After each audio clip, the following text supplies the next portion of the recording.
بتایا نہ جا کے کہ جی اس نے یہ کہا تھا، یہ کوٹ ہم کرتے ہوتے ہیں، اور اس کے بعد آیا وہ فوجیں لے کے اس نے بھیجے وہاں سے، سپہ سالار محمد بن قاسم کو بھیجا، اس نے آ کے یہاں پہ شکست دی، اور یہ پہلی اسلام کی آپ کہہ لیں باقاعدہ طور پہ پولیٹیکل انٹری تھی. اس سے پہلے ٹریڈرز تو آتے تھے.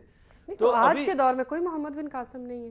نہیں، آج کے دور میں محمد بن قاسم کا یہ ایشو نہیں ہے نا، کہ یہ کوئی اس طرح کا ایشو نہیں ہے کہ محمد بن قاسم کا اس میں. آج کے دور میں بھی سٹیٹس اور طرح چلتی ہیں، لیکن آج کے دور میں جو طاقتور ہے اس میں بہت محمد بن قاسم ہے. امریکہ میں بہت ہیں جس کے پاس طاقت ہے، جس کے پاس طاقت ہے، اور وہ اس میں بھی بہت سے محمد بن قاسم ہیں. امریکہ کے کیوں آپ کو نظر نہیں آتے؟ ان کی دنیا میں کسی بھی شہری کے ساتھ کچھ بھی ہو جائے، بے شک وہ پاکستانی اوریجن کا شہری ان کا پاکستان میں آیا، وہ اس کے ساتھ کوئی پرابلم ہوگی تو ان کا جو مشن ہے یہاں پہ پوری طرح حرکت میں آ جاتا ہے. امریکن گورنمنٹ حرکت میں آ جاتی ہے، ان کا میڈیا حرکت میں آ جاتا ہے ایک کال پہ. ایک تو وہ ملک ہے نا جو چلے امریکہ کا آپ کہتے ہیں جی طاقتور ہے، جو غیرت مند ملک ہیں. جیسے میں اب اگر مائنڈ نہ کریں تو آپ کہیں یہ تمہارے یہ دشمن کو آپ نے کیا کہہ دیا، غیرت مند کہہ دیا. اگر انڈیا کی مثال ہو، انڈیا نے این آر آئیز ان کو کہتے ہیں نان ریزیڈنٹ انڈینز، ان کو اسپیشل سٹیٹس دیا ہوا ہے، اسپیشل ان کا استحقاق ہے، پریویلیجز ہیں ان کی آئین کے اندر، ان کو کنسیشنز دی ہوئی ہیں ملک میں رہنے کے لیے بھی. اور وہاں بھی باہر جو ان کے مشنز ہیں ان کا ایک طرح سے کہہ لیں دو کام کرتے ہیں. وہی ایک وہ اپنی ریاست کی کو سرو کرتے ہیں، اس کے انٹرسٹ کو.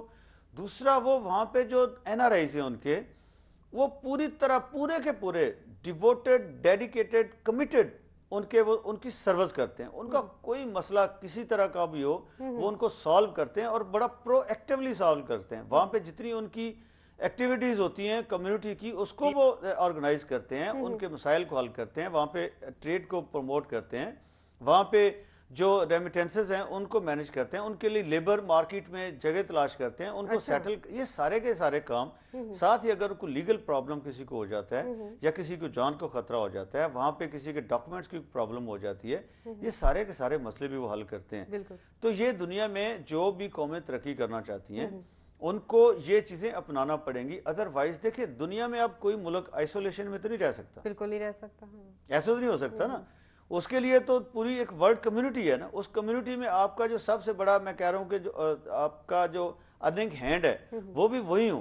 تو آپ ان کو اس طریقے سے ٹریٹ کرتے ہیں جیسے یہاں بھی ایک تھرڈ کلاس ہے، لوور کلاس کے لوگ ہیں، اور جو وہاں پہ آفیسرز بیٹھے ہوئے ہیں وہ ان کو ملیں گے نہیں. ہمیں لوگ سمجھتے ہیں اچھا یہ جرنلسٹ ہیں، ان کو فون شون کریں گے، یہ کو مینج کر دیں گے. بے شمار پاکستانیز ہیں جو وہاں پہ رہتے ہیں، ان کے فون آتے ہیں، اور جی فلاں آپ کا یہ اصلاح کی ضرورت ہے نا مجھے صاحب، بہت ساری اصلاح کی ضرورت ہے. ڈیفینیٹلی اصلاح کی ضرورت ہے، اصلاح کی ضرورت ہے، اور باقاعدہ اصول اور قوانین وضع کرنے کی ضرورت ہے.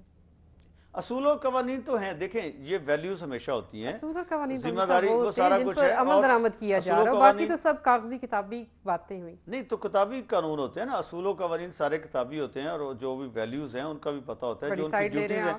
جو دیکھیں آپ کے پاس جو لکھی ہوئی ہیں، آپ پہلے ابھی پڑھنا چاہ رہی تھی، بتانا چاہ رہی تھی، جو ان کی اسائنمنٹس ہیں، ڈیوٹیز ہیں، وہ ساری کی ساری پریسکرائبڈ ہیں. اس میں کوئی شک نہیں ہوتا کہ انہوں نے کیا کیا کرنا ہے. اور جو ڈیوٹیز ٹوورڈز کمیونٹی ہیں وہ بھی بڑی پریسکرائبڈ ہیں. اس کے لیے علیحدہ کمیونٹی ویلفیئر آفیسرز ہوتے ہیں، کاؤنسلرز ہوتے ہیں. کاؤنسلر سیکشن میں ان کے لیے علیحدہ سیکشن ہوتا ہے جن کی ڈیوٹی یہ ہوتی ہے کہ انہوں نے لک آفٹر کرنا ہے، انہوں نے لیبر مارکیٹ میں بھی، اور ان کے لوکل مسائل کو بھی حل کرنا ہے، ان کی ڈاکومنٹیشن کے مسائل کو بھی حل کرنا ہے، انٹرسٹ کو پروموٹ کرنا ہے، انٹرسٹ کو بھی پروموٹ کرنا ہے. یہ ساری چیزیں انہوں نے کو یقینی بنانا ہے، تحفظ کو ڈیفینیٹلی. جو بہت بڑا ایشو ہے کہ وہاں پہ کسی پاکستانی کی لائف کو اگر خطرہ پڑ جاتا ہے، تھریٹ ہے کسی وجہ سے بھی، کسی بھی وجہ سے کوئی بھی اس کو پرابلم آتی ہے، اس کو انہوں نے سالو کرنا ہے. تو یہ ساری چیزیں اگر وہ نہیں کرتے تو وہ جو آپ کا ایک ارننگ ہیڈ ہے وہ کیا کرے گا؟ وہی ہوتا ہے کہ بہت سے لوگ ریلکٹنٹ ہوتے ہیں پاکستان آنے میں، بہت سے لوگ ریلکٹنٹ ہیں پاکستان میں فارن ایکسچینج بھیجنے میں، ریمیٹنسز بھیجنے میں. بہت سے لوگ جو ہیں وہ ڈاؤٹس کا شکار کہتے ہیں یار یہ کیا ہے، تو یہ تو ہمارے ساتھ جو جس طرح کا سلوک ہوتا ہے، نان کوآپریشن کا ایٹیٹیوڈ ہوتا ہے، اس میں ہم کیا کریں. تو یہ سارے کا ساری ذمہ داری جو ایک ملک کی، میں کہتا ہوں کہ سب سے زیادہ ذمہ داری اگر عائد ہوتی ہے وہ فارن مشنز کے اوپر ہوتی ہے. اگر آپ جیسے کہہ رہی ہیں 70 لاکھ کے قریب پاکستانیز ہیں، وہ اگر 12-13 ارب ڈالر یہاں پہ بھیجتے ہیں، اور وہی جو باقی بھی شامل کر لیا جائے، تو وہ اگر سارا وہ بھیجتے ہیں، تو ان لوگوں کے ساتھ اگر آپ اچھا سلوک کریں گے، ان کو لک آفٹر کریں گے، پاکستان سے بھی محبت کریں گے، ان کے اندر نیشنلزم پروموٹ ہوگا، اٹیچمنٹ پاکستان کے ساتھ ہوگی, ایسوسیشن ڈیولپ ہوگی. اگر ایسا ہوتا ہے تو ڈیفینیٹلی ترقی ہوگی, وہ لوگ یہاں پہ زیادہ پارٹیسپیٹ کریں گے, زیادہ کنٹریبیوٹ کریں گے. اگر اس وقت امیج بہتر ہو جائے تو بہت سارے لوگ, بہت سارے بے روزگار جو پاکستانی ہیں وہ بھی کہیں نہ کہیں سیٹل ہو سکتے ہیں لیبر کے سلسلہ میں. اس طرح بھی کتنا ضرور بدلاؤ پاکستان میں آئے گا. ڈیفینیٹلی یہ دیکھیں, ابھی 70s کے دور کی ہم پہلے بات کر رہے تھے پروگرام سے پہلے کہ بھٹو صاحب نے, ان کی کریڈٹ پہ کیا چیز ہے کہ انہوں نے ایک ایونیو مڈل ایسٹ کا لیبر مارکیٹ کا بھی تلاش کیا, اور اس وقت ہمارے ملینز آف پیپل وہ مڈل ایسٹ میں, لیبیا میں, عراق میں, یو اے ای میں, سعودی عرب میں اور باقی سارے ملکوں میں گئے, اور انہوں نے وہاں کام کیا, اور اس کے نتیجے میں پاکستان کی اکانومی بہت زیادہ بوسٹ آیا. تو اب ہمارا کیا حال ہے اگر آپ دیکھیں کہ مڈل ایسٹ جو مسلم کنٹریز ہیں وہاں پہ بھی حالت یہ ہے کہ ہر ملک, کوئی ایک ملک بھی ایسا نہیں ہے جس میں پاکستانی زیادہ ہوں, انڈین کم, انڈین زیادہ ہیں. یعنی اس کے ہم کوئی انالائز نہیں کرتے کہ کیا ریزن, کیا فیلئر ہے ہمارا اس کے پیچھے. اور فیلئر یہ ہے کہ آپ کے جو لوگ ریپرزنٹیٹیوز ہیں, سٹیزنز جاتے ہیں, انہیں وہاں پہ جاب مارکیٹ میں, لیبر مارکیٹ میں ان کے لیے جگہ تلاش کرنی ہے, یہاں سے لوگوں کو بلانا ہے, امپلائر کے ساتھ انہوں نے ایک طرح سے ایگریمنٹس کرنے ہیں, وہ گورنمنٹ ہو یا پرائیویٹ کمپنیز ہوں, کارپوریشنز جو بھی ہو, وہ سارا کچھ کرنا ہے. اگر ایسا کچھ ہوگا, وہ لوگ وہاں پہ پہنچیں گے تو پھر ہی وہاں سے ریمیٹنسز آئیں گی. جب پہنچیں گے ان کو لک آفٹر کرنا ہے, ان کو کیئر کرنا ہے, ان کے مسائل کو حل کرنا ہے, تاکہ وہ کمفرٹیبلی وہ جو کام کرنے گئے ہوئے ہیں وہ کام کریں. وہ کمانے کے لیے جاتا ہے نا, جب بھی باہر کو جاتا ہے, تبھی تو مشکلات کا تدارک بھی ممکن ہے. تبھی اب آپ کی یورپ اور امریکہ کی جو مارکیٹ ہے وہاں پہ ہماری جو مشنز ہیں ان کا کوئی رول ہی نہیں ہے ایسا. حالانکہ یورپ اور امریکہ جانے کے لیے لوگ لاکھوں روپے زندگی کی جمع پونجی خرچ کر کے بچوں کو باہر بھیجتے ہیں. کنٹینرز میں وہ بند ہو کے جائز ناجائز طریقے سے کوشش کی جاتی ہے کہ کسی طرح آکسیجن ماسک لگا کے کئی دنوں تک کنٹینرز, جو آئل کنٹینرز ہیں ان کے نیچے بند ہو کے ہو جاتے ہیں, جہاں ان کی زندگی کو خطرے میں ڈالتے ہیں, یا پہاڑوں سے, سمندروں سے چوری چھپے دوسرے ملکوں سے.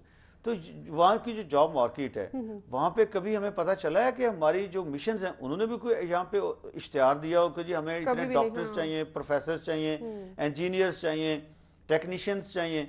تو یورپ جو ڈیولپ ورلڈ کی مارکیٹ ہے اس میں تو ان کا رول آلموسٹ زیرو ہے.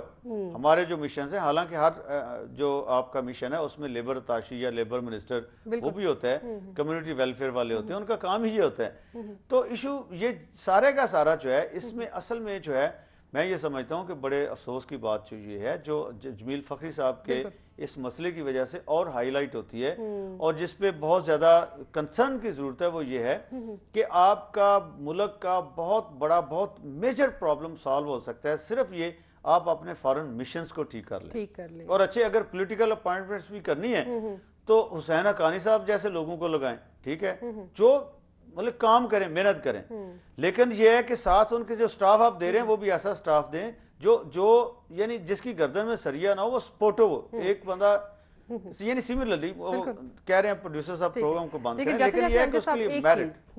یہ بتائیں کہ جس طرح یہ معاملہ تو میڈیا میں آ گیا, ہائی لائٹ ہوا, تب اس پہ گرپ کی گئی, ایکشن ہوا, سارا کچھ سامنے ہوا, لیکن بہت سارے لوگ ایسے بھی ہیں جن کی میڈیا تک رسائی نہیں ہے. ان لوگوں کے لیے اس حوالے سے کیا اقدامات ہے نا. اب وہی جو مسئلہ ہے, میں نے کہا کہ 7,000 پاکستانیز جو ہیں وہ دنیا کی مختلف جیلوں میں کئی سالوں سے وہ گل سڑ رہے ہیں, ان کو کوئی پوچھنے والا نہیں, ان کو کوئی سپورٹ دینے والا نہیں ہے.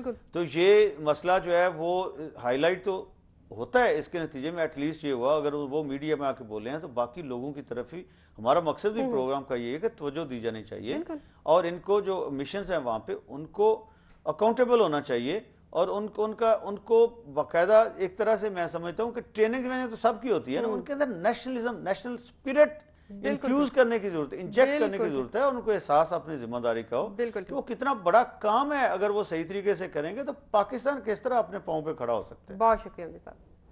ناظرین, ہمارے آج کے پروگرام کا وقت یہاں پہ ختم ہو رہا ہے. صدف ملک اور امجد وڑائچ کو اجازت دیجیے. اپنا بہت خیال رکھیے گا. اللہ نگہبان.